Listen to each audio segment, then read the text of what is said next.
Hello, hello, bonjour à tous, bienvenue dans cette nouvelle vidéo sur le décryptage des énergies de la pleine lune en Gémeaux du 3 décembre prochain, donc dimanche, 16h47 heure de Paris, 15h47 heure GMT, donc temps universel, dans l'axe Gémeaux-Sagittaire à 11 degrés 40 minutes. Alors, qu'est-ce qu'on peut dire de cette pleine lune en Gémeaux? Il y a plein de choses à dire. Alors d'abord, je voudrais revenir sur les énergies de la nouvelle lune en Scorpion, qu'on vient de traverser là depuis 15 jours, que je trouve particulièrement dense, noire, lourde. En fait, on a bien, je pense, expérimenté des choses des schémas qui ont trait à la mort, mais bizarrement de façon fractionnée. Certains ont dû, eux, expérimenter la mort dans son intégralité, mais là, c'est plutôt, je dirais, des parties de bouts de schémas, de nous, de comportements, de choses comme ça, qui sont passées finalement à l'as et qu'on a découvert comme gênant. En fait, c'est une identification de choses qui nous gênent maintenant, en fait, et qui nous empêchent d'aller dans certaines zones. Donc du coup, on ressent ça comme extrêmement pesant. On ressent ça aussi, moi j'ai eu l'impression quand même de sable mouvant, de toile d'araignée, où on arrive quelque part, on ne peut plus bouger. Et finalement, on est obligé de subir tout un tas de choses. Et plus on se débat, moins ça marche. Moins ça bouge, ou plus ça va, plus on se débat, plus finalement on s'étouffe et on a l'impression d'être englué, d'être écrasé par la charge autour. Voilà, c'est extrêmement, extrêmement curieux. À propos de charge, je voudrais faire un aparté. Pour vos commentaires, j'ai pas eu le temps de répondre à tout le monde, je suis désolée. Ça me ressemble pas, mais je suis complètement sous l'eau. Au niveau pro, j'ai trop de choses qui se passent, il y a trop de trucs et donc je fais au mieux, je les lis tous. Merci à tout le monde, vraiment merci, c'est adorable. Surtout que certains d'entre vous ont plus des choses à dire qui sont de vraies merveilles et des vrais partages vraiment assez touchants. Donc merci beaucoup. Sachez que ça me touche beaucoup. Mais je ne peux pas répondre à tout le monde, j'ai vraiment pas eu le temps, de même que j'ai conscience que j'ai pas eu le temps de faire toutes les cartes pour le Québec ou le machin. Je n'ai pas eu le temps. Vraiment, j'ai pas eu le temps. Donc je vais essayer de faire au mieux là. Je vous ai préparé donc Paris, la Guadeloupe, la Martinique, le Québec et la Réunion. Voilà. Donc après, si vous avez des idées, si vous voulez que je tourne pour faire certains pays par exemple, parce que vous avez envie d'avoir un zoom, sur une partie du monde avec une pleine lune ou une nouvelle lune, pourquoi pas? Je peux aller chercher et il y aura quelque chose que je ne ferai pas, mais je peux essayer d'aller regarder dans ce coin-là parce que ça peut être intéressant. En effet, je peux très bien ne pas le voir aussi. Alors, une pleine lune en Gémeaux, c'est quoi? Eh bien, après toute cette lourdeur et cette noirceur, ça va nous demander un peu plus de légèreté. Ça va nous apporter un petit peu plus de possibilités d'aller chercher un peu de rire, un peu d'humour. Sagittaire, c'est plein d'humour, c'est plein d'ouverture, c'est plein de curiosité, de voyage, d'idéal, de liberté. Le Gémeaux, lui, il papote jusqu'à se disperser. C'est la fraternité aussi, etc. Donc on est dans des énergies qui sont des énergies beaucoup plus légères, qui sont des énergies d'optimisme, où on a envie de vraiment de sortir de là, on a envie de trouver des solutions, on a envie de prendre ce qui doit être vécu, etc., etc. On a des lubies, on a des envies, on a envie de les matérialiser, etc., etc. Le Sagittaire, c'est le signe de la matérialisation. Donc on a envie qu'il y ait des choses, de l'abondance qui arrivent, etc., etc. Ça, c'est la nouvelle lune, la pleine lune en Gémeaux. Le focus de cette lune en Gémeaux, il apporte une espèce de démultiplication. Donc des multiplications de quoi? Des multiplications d'ailleurs du mouvement. La lune en Gémeaux, ça va être jusqu'à la dispersion des fois. La parole, attention au cancanage, attention de parler sans se rendre compte qu'on parle, voilà, de multiplier les sujets qui ne sont pas forcément intéressants, en tout cas qui sont superficiels. Une sorte d'agitation en fait, parce que dans une lune en Gémeaux qui est opposée comme ça au soleil, cette pleine lune en plus elle est carrée Pluton, donc il y a une espèce de flou qui est mis là-dedans sur ce qu'on fait, sur ce qu'on dit. On ne se rend pas compte, on ne voit pas les conséquences de la matérialisation, de l'émission de ce qu'on dit et tout.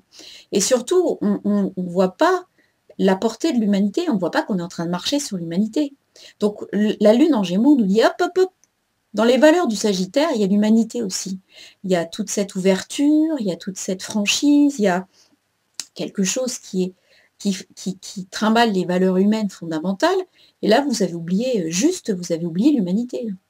Vous avez oublié l'humanité. Donc, si on pouvait reprendre une petite place pour l'humanité, ça serait pas mal. Donc, choisissez d'éclairer l'humanité dans ce que vous dites. Voilà, c'est ce que nous dit la Lune en Gémeaux. Elle nous dit, voilà, si je peux dire un truc, c'est que j'aimerais bien que la fraternité, l'humanité, la solidarité soit un peu plus à l'ordre du jour. Dans la matérialisation de ce que vous souhaitez, dans l'abondance de ce que vous manifestez, dans vos souhaits, voilà. Est-ce qu'il y a un moyen pour qu'il y ait un peu plus de solidarité? Alors, à Paris, on verra pour les autres après, à Paris, c'est dans l'axe 1-7, donc c'est vraiment dans la construction de soi par rapport aux autres, par rapport au contrat, par rapport au couple. Donc, on a vraiment la place de l'homme, je dirais, ou la place de l'humain, simplement. La place de l'humain, la place de la foi, la place de...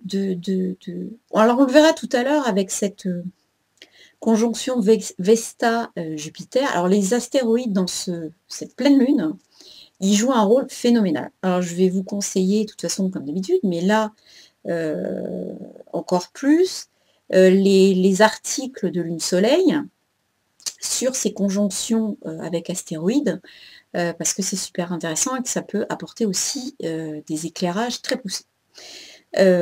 Donc là, on a vraiment une question qui est posée, c'est où situez-vous le sacré dans votre vie? Où situez-vous l'idéal dans votre vie? Quelle place a-t-il? Est-ce qu'il est au niveau de la matérialisation? Est-ce qu'il est au niveau de la spiritualité? Est-ce qu'il est au niveau de la parole simplement? Ou des actes? Comment ça se situe chez vous? Voilà, donc c'est simplement, donc je pense, une certaine dose de situations qui vont se matérialiser et qui vont dire, ah, la spiritualité, le sacré, ça se situe où chez moi? Et en fait, la situation, elle va vous amener à pouvoir séparer votre quotidien, la façon dont vous agissez, et le sacré. D'accord? C'est-à-dire la façon dont vous allez juger l'alimentation, dont vous allez juger est-ce que c'est important pour vous, est-ce que vous boufferez de pizza, est-ce que votre boulot, vous ne pouvez plus le voir en peinture, mais finalement, c'est lui qui vous nourrit, alors vous vous laissez marcher dessus. Vous voulez surtout pas voir que finalement, votre chef, il a un problème d'ego, il a un problème de schéma, et que finalement, vous êtes situé exactement entre le marteau et l'enclume. Il y a un certain nombre de choses comme ça qui seront en fait complètement des situations qu'on va nous proposer, mais qui seront, par rapport à d'habitude, décorrélées de l'émotion. Le Sagittaire, c'est pas un signe super émotif en fait, hein. C'est un signe, c'est un signe de feu, signe mutable, donc il est un peu des fois, on sent comme tous les signes mutables, on met souvent, je dis on parce que je suis poisson moi, et on met souvent les gens parfois assez mal à l'aise parce que, comme disait une de mes meilleures amies ce midi, on ne sait jamais sur quel pied danser des fois avec vous. Et en fait, c'est un peu vrai, les Gémeaux et les Vierges, c'est aussi pareil, une espèce d'instabilité intérieure parfois, mais qui fait que nous, on est construit comme ça, donc on fait on ne fait pas très attention à ça, et ça met les autres très, très, très mal à l'aise, en fait, notamment au niveau de la communication et au niveau des actes derrière. Donc on a ce genre de truc qui est, je dirais, décorrélé, situation décorrélée de l'émotion, et qui vont nous donner, donc avec la lune en Gémeaux, une vraie part à l'analyse. Donc c'est une chance. C'est une chance parce que ça veut dire qu'on va devoir vivre des situations qu'on va comprendre. C'est pas toujours le cas d'habitude, notamment là avec ce truc en Scorpion, là. On a subi beaucoup de choses qui sont arrivées en vrac et qui étaient noires. Et je pense qu'on n'a pas toujours eu les outils, ni la force psychique, ni psychologique, pour sortir de là, pour les analyser, pour comprendre le recul et le message véhiculé. Là, c'est pas le cas. Là, on va avoir des situations, on va pouvoir se dire non, je comprends pourquoi ça se produit, je comprends le message, après je veux ou je veux pas. Hein. Il y a toujours, on va voir d'ailleurs ce fameux libre arbitre qui est là et qui peut vous permettre de dire je décide dans cette matérialisation de changer quelque chose et de devenir plus en maîtrise de moi. D'ailleurs, on va le voir dans la numéro parce que ce qui va sortir quand même pour la date du 3, ça va être le chariot. Donc on a une possibilité de maîtriser toutes ces pulsions matérielles et de ne pas se laisser envahir par l'émotionnel. Là, on rentre dans un truc où il n'y en a pas, en fait. Donc, tout ça, effectivement, cet humain qui n'arrive pas à la place de l'humain dans notre société, la place de l'humain à l'intérieur de notre réflexion, elle est floutée par Neptune. La pleine lune est en carré à Neptune. Donc elle est floutée par Neptune qui dit « Oh là là, non, non, non, c'est brouillard, brouillissima, on enfume tout le monde, surtout c'est pas grave, continuez à pas réfléchir là-dessus, c'est pas grave, on pense pour vous, non, c'est pas très utile, ça vous met mal à l'aise, oh bah ça va passer, on va attendre que l'énergie de Neptune soit passée, et voilà, bon, non. C'est volontairement flouté pour que ça nous foute dans le mur encore plus, hein, on est d'accord, c'est pas les infos de 20 h, on est là pour vraiment, à un moment donné, comprendre ce qui se passe et le décortiquer et avancer. Donc c'est ce qui se passe ici. On va pouvoir avoir la vision de cette espèce de brouillard, de cet enfumage, et se dire bah ouais quand même. Ah oui, je le traite comme ça, le bidule. Oui, effectivement, je le traite comme ça. Bon, bah, je l'accepte, hein, et puis je ferai mieux la prochaine fois. Donc, on a ce genre de truc. En Sagittaire, dans ce signe-là, ce mois-ci, enfin, pour cette pleine lune, on a quand même énormément de planètes en Sagittaire. On a donc le Soleil, on a Saturne qui est toujours rétrograde et qui est en fin de parcours, on a Mercure et on a Vénus. On a des astéroïdes qui sont Phobos et Pandora, et on a un point fictif qui est la part de fortune. Donc la part de fortune nous indique que, globalement, on va matérialiser des situations dans ce goût-là. Donc on va devoir travailler sur les valeurs humaines. Chouette! Ouais, peut-être pas pour tout le monde, mais chouette quand même. Donc, les astéroïdes, donc ces conjonctions, on va avoir conjonction Mercure, Phobos, Saturne. Alors, Phobos, lui, il a toujours ce degré, je ne sais pas si vous vous rappelez, Phobos, c'est le deuxième centaure après Chiron. Bon, Chiron, qui a laissé son immortalité à Prométhée, blablabla, pour pouvoir mourir, c'est tellement il avait mal, parce qu'il était blessé par Héraclès.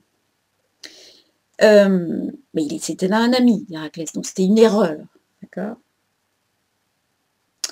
Phobos, lui, c'était aussi une erreur. Il a été aussi blessé par Héraclès, mais lui, finalement, c'est le sacrifice, l'implication de soi pour les autres et puis il a essayé d'aider Héraclès, puis finalement il s'est pris la flèche, il est mort.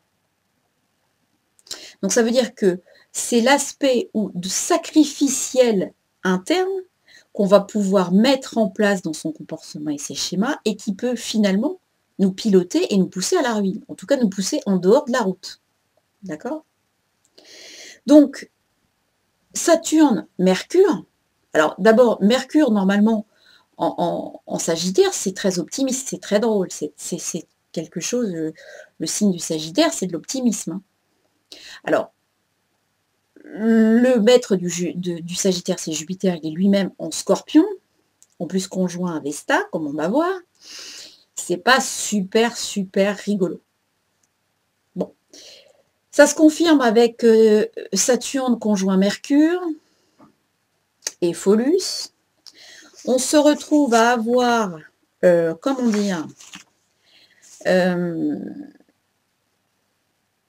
à l'intérieur du feu créateur, on est toujours dans le feu créateur de Prométhée, hein, donc créateur de l'humanité, et Prométhée qui amène le feu à l'humanité pour compenser la faiblesse de l'humanité. Hein.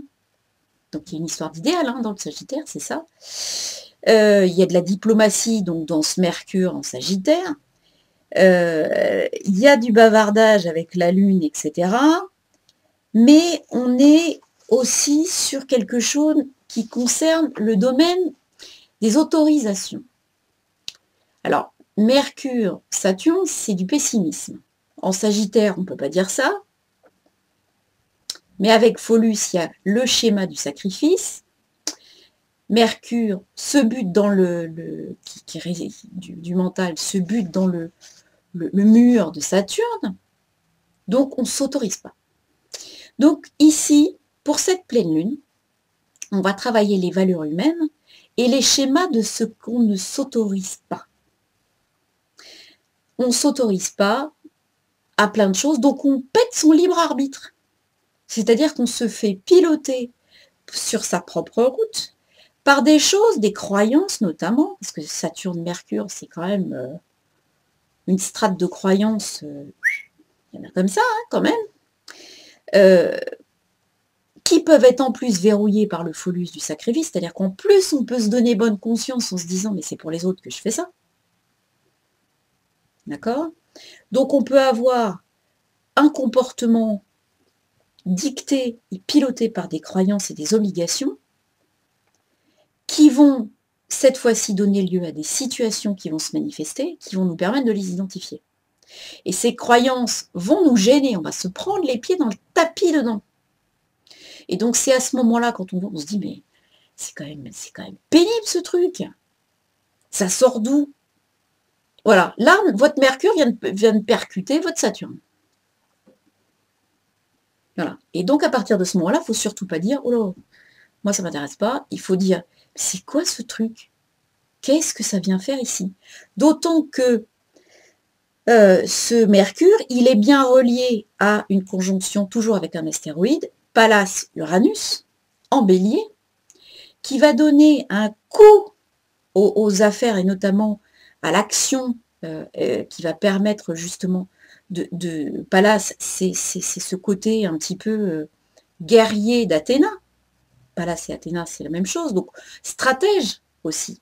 Donc on peut commencer à voir de façon stratégique un certain nombre de choses, on peut commencer à construire les choses, à les voir, etc. Puis on peut les dynamiter avec Uranus, en se disant, oula.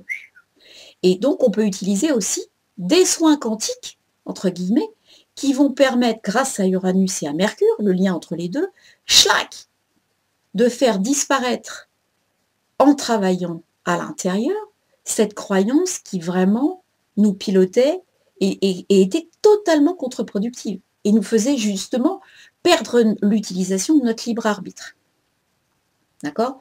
Le côté, après, on le voit, ce côté Pallas Uranus, il est carré, donc il y a un côté féminin quand même qui est très très axé, après on le verra.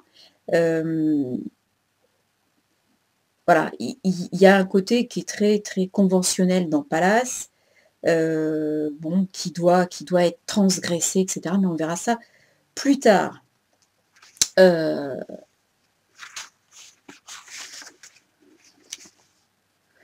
Toujours au niveau de ces aspects limitatifs. On arrive avec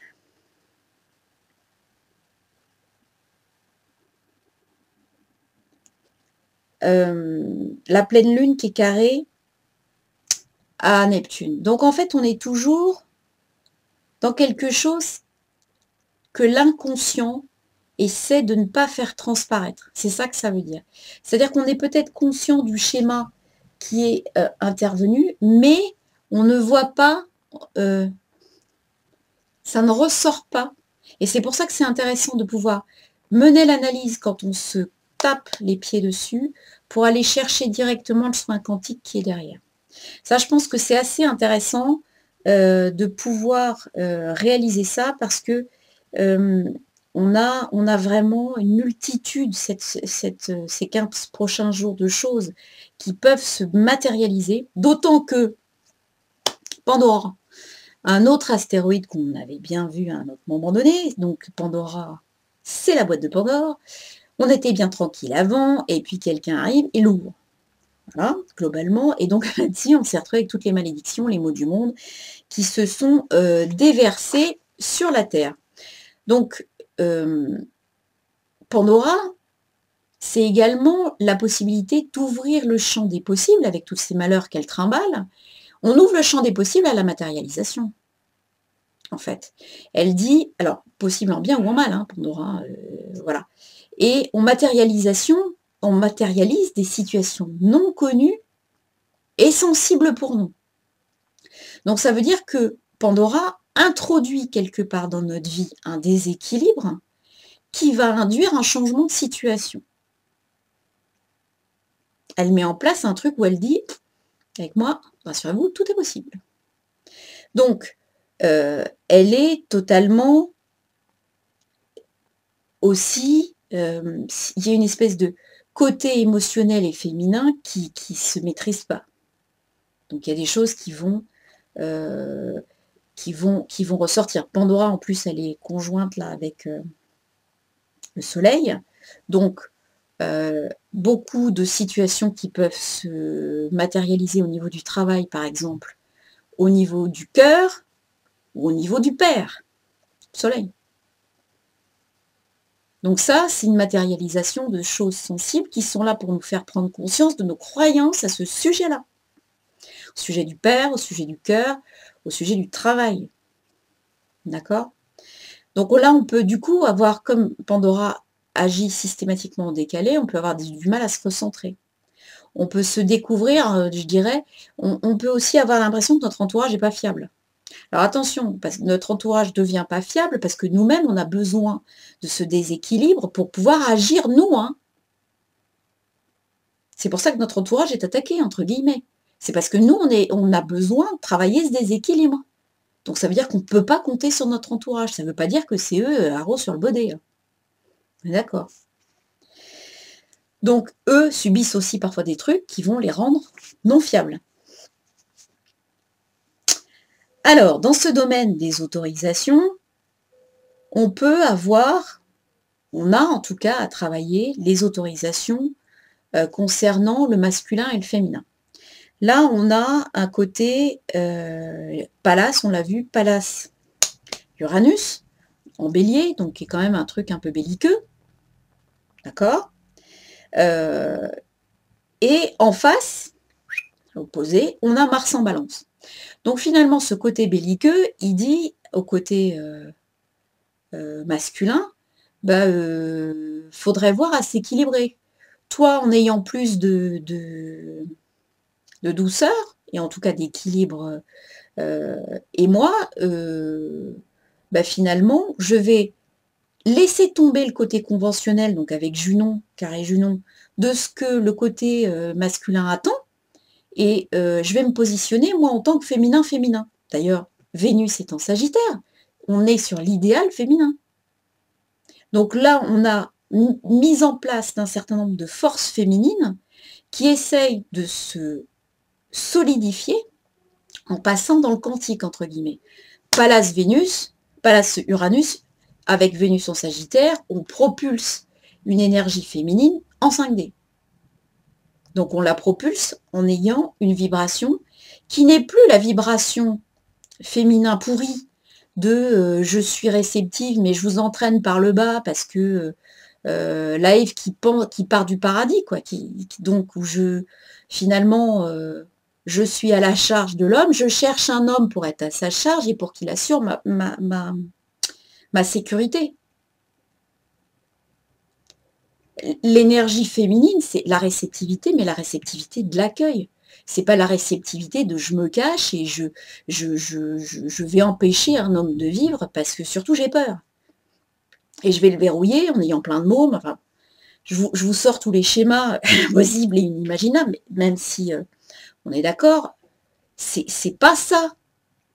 On part en 5D, donc on a une énergie féminine que tout le monde a, les hommes comme les femmes, qui doit s'équilibrer, d'accord, qui doit être valorisée, qui doit donc du coup ce côté guerrier va revenir parce que d'ailleurs on le voit bien avec tout ce qui se passe au niveau du féminin, au niveau de ce qui est posé comme attaque, comme respect sur les violences, de la dénonciation des violences faites aux femmes, etc.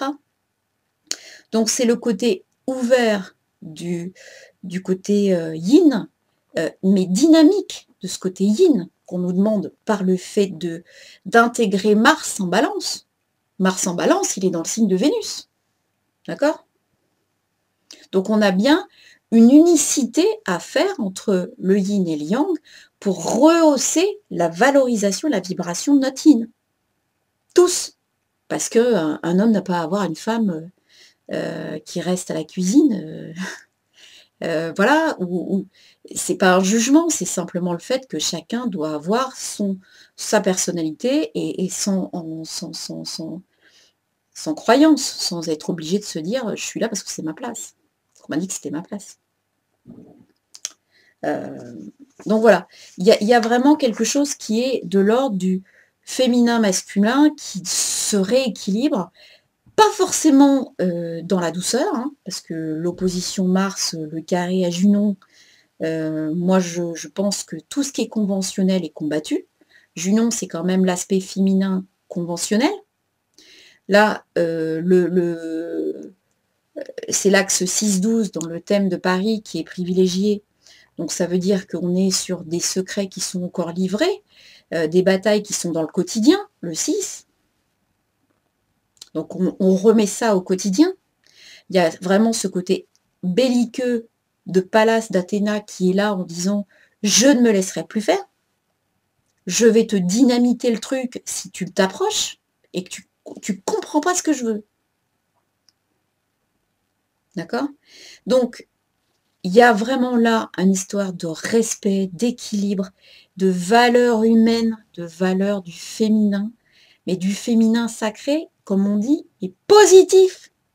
Cette valeur de yin négative, qui sombre, qui est noire, qui attire vers le bas parce que tellement il est inerte, c'est pas ça le féminin. C'est pas ça du tout. C'est pas ça du tout. Alors, tout cet amalgame de choses a lieu donc chez nous dans l'axe 6-12. Dans la Guadeloupe, Martinique, cette pleine lune, elle a lieu entre l'axe 4 et 10, donc plus ça va jouer au niveau de la famille, l'ascendant étant poisson, donc on va avoir beaucoup de mal à trouver les limites de soi, de l'acceptation de soi, et là on va plus avoir quelque chose qui va aller au niveau des autorisations du collectif. Qu'est-ce qu'on autorise le groupe à faire? D'accord? Et par rapport à nous, ça fait quoi? Comment on se situe dans le groupe, en fait? Est-ce qu'on se situe bien par rapport au groupe? Est-ce qu'on se sent bien dans le groupe? Etc. etc. Et le côté donc féminin qui se modèle, lui, il va aller toucher l'attachement aux choses. L'attachement, l'argent, la modification aussi de la sexualité, toutes ces choses-là par rapport à l'image qu'il y aura qui sera tournée vers le collectif. Voilà. La Réunion ascendant Gémeaux, donc là, assez proche de Paris quand même. J'aimerais bien, mais c'est pas le cas. Mais en thème, oui. Ascendant Gémeaux, Lune, Soleil, donc axe 6-12. Et puis, donc, on travaille sur le couple, on travaille sur le travail, aussi. On travaille sur vraiment la position de l'énergie féminine en haut. D'accord? Et enfin, le Québec, ascendant Verseau, 4 degrés. Cette pleine lune, elle va avoir dans l'axe 10, 4. Donc on est vraiment au niveau du travail et de la famille. Et au niveau de cette énergie féminine, on est aussi sur l'attachement aux choses et sur la façon dont on va pouvoir équilibrer argent, don, argent, patrimoine, par rapport à ce qui est caché. Il y a une histoire de choses qui peuvent être cachées, etc. Comme pour la Guadeloupe et la Martinique. Donc des histoires de famille qui peuvent ressortir, des choses qui sont pas très nettes et qu'il faut éclaircir au niveau de la famille et de la façon dont les femmes de la famille se sont positionnées par rapport à leur énergie transgénérationnelle. Alors, un autre aspect qui est super intéressant dans cette pleine lune, c'est l'aspect Vesta-Jupiter. L'aspect Vesta-Jupiter, c'est encore une histoire de sacré et d'autorisation. C'est-à-dire, quelle est la part du sacré dans votre vie sociale?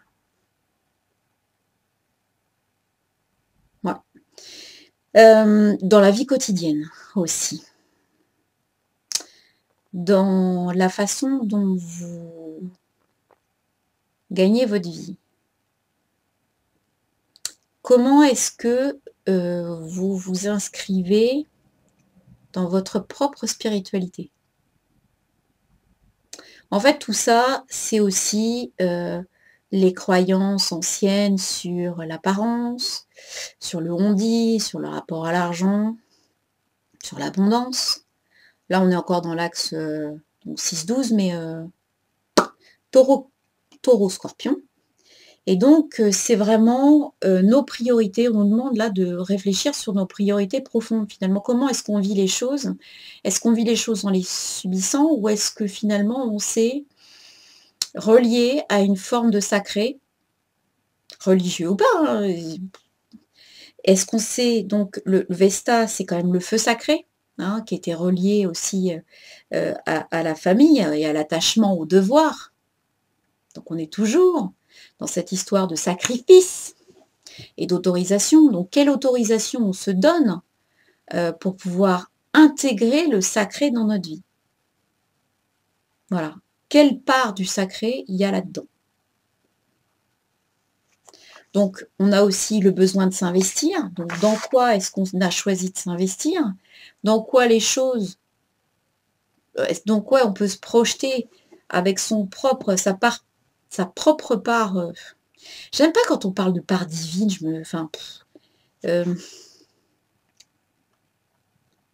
me sens pas concernée, ça doit être ça. Mais en fait, non, la meilleure part de ce qu'on imagine de nous, quoi. Où est-ce qu'on voudrait la mettre? Comment est-ce qu'on voudrait que cette part qu'on estime belle, comment est-ce qu'on voudrait la traiter, en fait? Ouais, c'est un peu ça. C'est un peu ça, en fait. Donc voilà, là, on est dans plein pot, la part du sacré. Alors pour la Guadeloupe, cette place du sacré, elle est en œuvre, donc vraiment la place de la religion et de la spiritualité, même par rapport à l'étranger.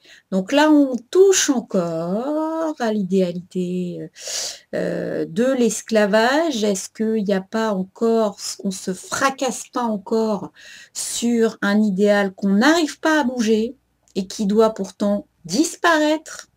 Alors, il y a ceux d'un côté et ceux de l'autre, mais les croyances, faut les enlever des deux côtés, hein.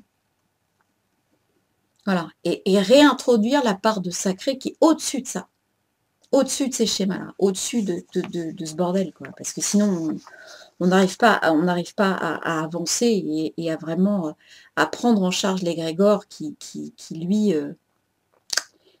bah, je ferai une vidéo pour 2018. J'ai une petite idée.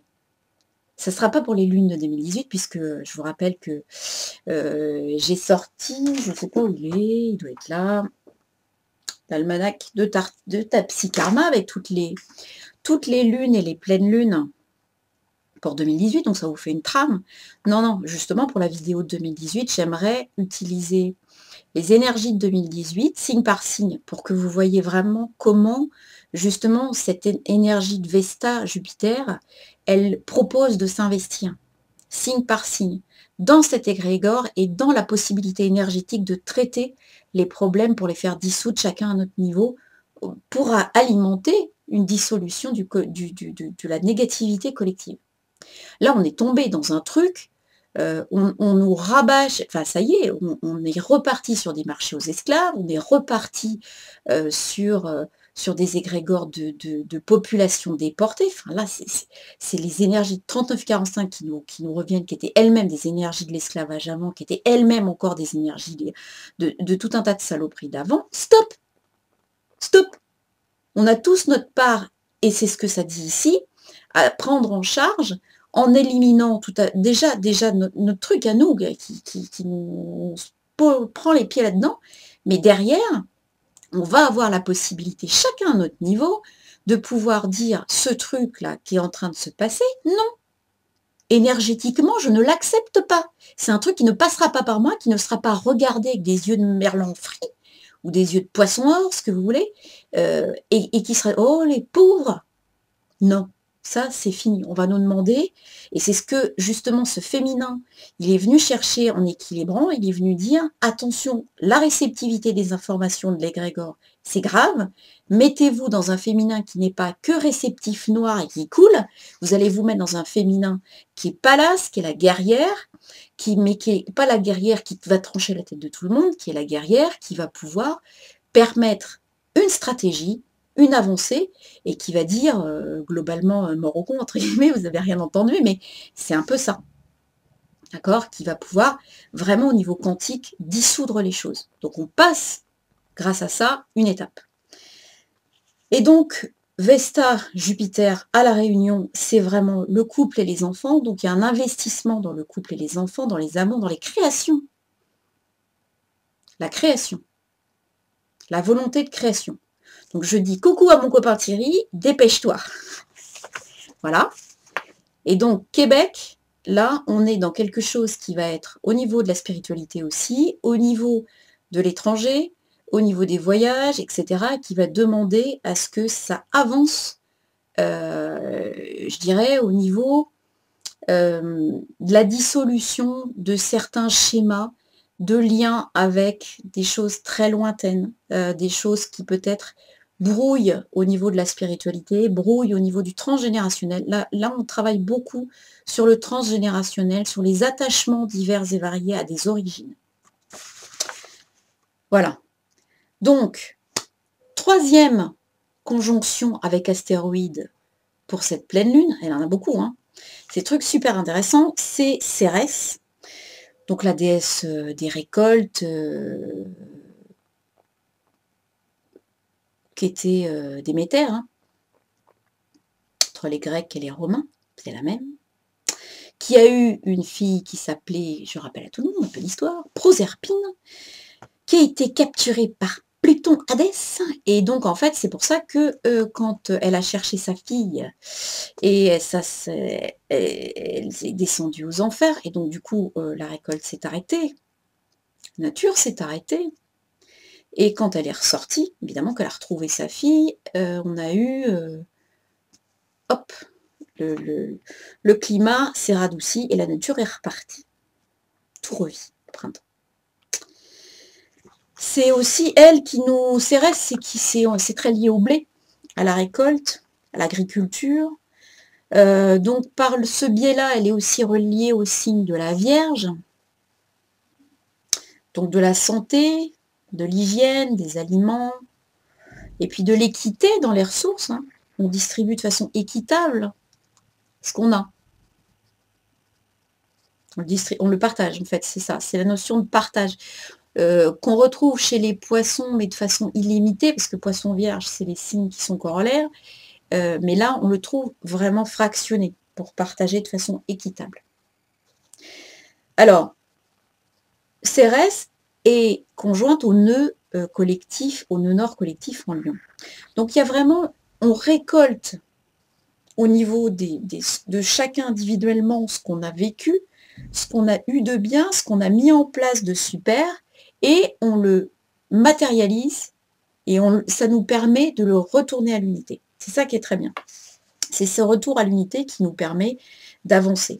Et donc, comme là, c'est du collectif, ça nous permet, je dirais, à chacun de pouvoir faire le check de ce qui a été vécu et de pouvoir avancer par rapport à finalement ce qui a été les points positifs de ce qu'on a vécu avant. Donc on va tout finalement avoir le j'allais dire le solde de tout compte, mais c'est pas fini quoi. Mais en fait si, c'est une sorte de fin de vie, de fin de mission individuelle pour passer à une mission collective. Voilà. Donc bon.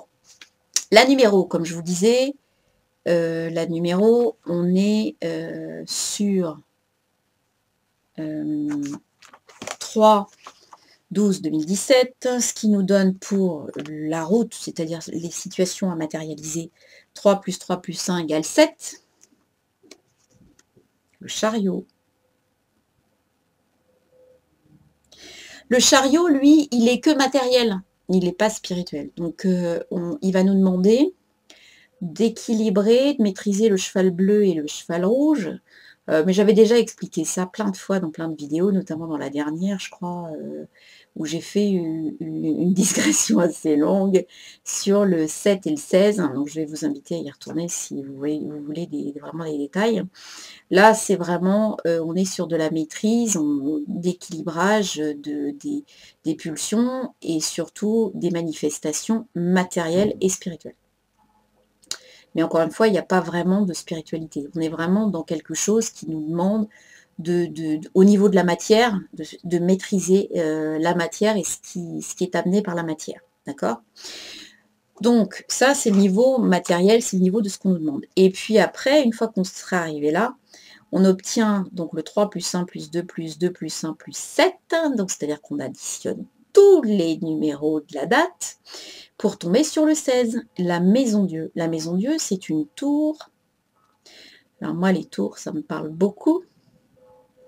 Et donc, on voit que là, on a une introduction du spirituel. D'accord ? Dieu qui, par l'esprit, décapite l'ego, donc la couronne de la tour, qui est symboliquement, finalement, le dessus de nos schémas. D'accord ? Et qui fait tomber donc les deux personnes, la tête en bas, avec toutes les petites boules qui ensemencent comme des petites graines, finalement, le sol. Donc on a aussi des petites fenêtres qui montrent que il n'y a pas grand-chose à regarder par la tour, mais que la déconstruction va pouvoir amener finalement quelque chose de positif au démarrage. Au niveau des lettres hébraïques, donc on tombe toujours sur la même chose, c'est-à-dire qu'on a Aïn, Zaïn en 7. Donc on voit le glaive, donc on est encore en train de découper des trucs. Hein. C'est bien ça, notre équilibrage, etc. On est en train de découper des trucs. Donc avec une purification, avec on est en train de dégoupiller. Alors c'est les Gémeaux aussi, hein, donc on est bien sur cette pleine lune en Gémeaux. Il y a une séparation à édifier, etc., etc. Donc c'est quelque chose qui est encore très, très violent, entre guillemets, qui peut l'être en tout cas. Et là, on a notre oasis, notre œil, c'est-à-dire notre façon de regarder différemment, et qui va nous dire, mais changez votre façon de voir les choses parce que vous n'y êtes pas. Donc un peu comme la tour qui va dire, mais vous êtes en train de vous casser la figure, mais en fait c'est pour votre bien. Là, c'est la source dans le désert, c'est la connaissance, le troisième œil, et c'est donc la survenance, entre guillemets, du spirituel, on va dire, dans le matériel. Alors, pour finir, je voulais juste pouvoir parler un petit peu du solstice d'hiver, du 21-12, puisque c'est la journée la plus courte, et en fait, pour moi, elle est très reliée à la nouvelle lune en Scorpion qu'on a vécue, et qui finalement nous a amené à descendre vers une espèce de trou noir, puisque le 21, ce sera la journée la plus courte, celle où il y a le moins de lumière. Après, on a une espèce de petits trucs 3 jours. Et ensuite, le 25, entre guillemets, la lumière réapparaît. Le soleil réapparaît. Donc c'est le soleil qui, finalement, comme dans toutes les religions, qui bat les ténèbres, qui est vainqueur. D'accord? Donc cette fête de Noël que les chrétiens ont repris vient évidemment de fêtes païennes très anciennes. Donc on a les Saturnales, on a qui donnaient le coup d'envoi évidemment des semailles, où il y avait un banquet, où il y avait, etc. Puis César a changé le calendrier, il est passé du calendrier lunaire au calendrier julien qu'on connaît, qui est le calendrier solaire. Et puis il avait mis du coup le solstice au 25 décembre. Bref, mais en fait, tout ça, ça vient de bien plus loin. Ça vient, je dirais, de Mitra, qui est le dieu indo-européen, qui est de l'ancienne religion védique, et qui était positionné, je dirais, à ce moment-là, pas forcément pour les récoltes, mais en tout cas pour le changement, pour la lumière, en tout cas, la victoire de la lumière. Le chariot aussi, c'est la victoire de la lumière. D'accord? On le connaît, Mitra, beaucoup par son épopée de Gilgamesh, etc. Puis les temples de ce dieu indo-européen de culte à mystère ils ont tous été barrés, puisque Théodose et son l'impératrice Théodora, qui se sont fait baptiser après le concile de Nicée, je crois en 325, donc ça devait être un peu plus tard. Ils ont fait éradiquer tous les autres cultes que la chrétienté, et donc les temples de Mitra sont devenus des temples chrétiens. Alors, Mitra, c'était un culte à mystère, donc c'est-à-dire un truc avec des initiés. Donc, je crois qu'il y avait 7 niveaux, on va jusqu'au 4e, et à chaque niveau correspond à un culte. D'accord? Et en fait, les célébrations, c'était dans un bâtiment où il y avait un narthex, donc une espèce d'antichambre. Ensuite, il y avait une grande salle capitulaire, comme les moines, et finalement un sanctuaire avec une statue ou un bas-relief de Mitra. Et finalement, la grande célébration, c'était un banquet rituel qui ressemble assez à l'Eucharistie, et les gens mangeaient de la nourriture sacrée. Alors, le Mitra en question, lui, il était censé, pour amener le soleil, avoir tué un taureau, donc il est représenté avec un couteau, je crois le bonnet phrygien, etc., etc. Alors le bonnet phrygien, c'est intéressant toujours, hein, au niveau symbolique, puisque c'était le signe des esclaves affranchis dans l'Empire romain. Quand un esclave avait réussi à s'affranchir, eh bien il portait le bonnet phrygien. Donc voilà, donc les temples de Mitra en fait il y en avait beaucoup puisque c'était les légionnaires romains qui étaient très friands de ce culte à mystère. Donc on en retrouve en Angleterre, on en retrouve à Vaux-en-Beauce, on en retrouve chez nous, puisqu'ils ont tous été transformés en basiliques paléo-chrétiennes très rapidement. Mitra, c'est le passage du taureau au bélier dans la précession des équinoxes qui dure, je vous rappelle, 2160 ans. Et donc, en tuant le taureau, il passe, je dirais, à l'agriculture. Voilà, on passe à l'agriculture, on passe à quelque chose qui va être beaucoup plus, beaucoup plus facile aussi dans la civilisation que les chasseurs-cueilleurs. Donc, voilà, je ne sais pas ce que je voulais vous dire encore. Donc, ce solstice, et Mitra, en tout cas, c'est